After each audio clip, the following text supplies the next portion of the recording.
Hello, everybody. Paul Schultz with the Peterson and Co. team here. Hey, wanted to address a common misconception that many people have around mortgage rates. And what people think is that when the Federal Reserve cuts interest rates, that means mortgage rates are also cut.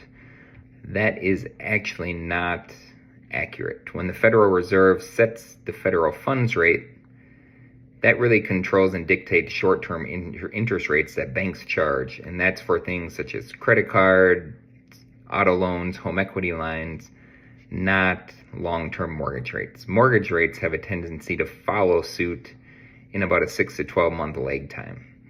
And, actually when it comes to mortgage rates, those are tied to the bond market and specifically the 10-year treasury yield. When investors expect lower inflation or slower growth, they buy more bonds, yields fall, and mortgage rates usually fall as well.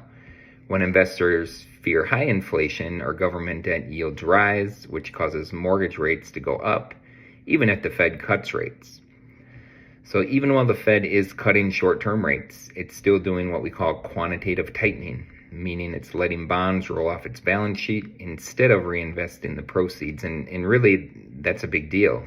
And the reason being is because when the Fed was doing quantitative easing in 2020 and 2021, it was a massive buyer of mortgage bonds. And that demand kept mortgage rates low, sometimes 1% or more lower than treasury yields.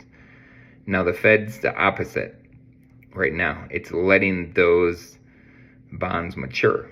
And without that big buyer, investors demand a higher yield to hold mortgage bonds, which means mortgage rates stay higher than expected.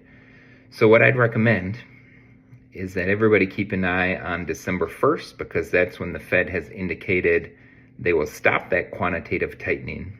And that may definitely bode well for anybody looking to buy a home, as we could see rates fall. So stay tuned.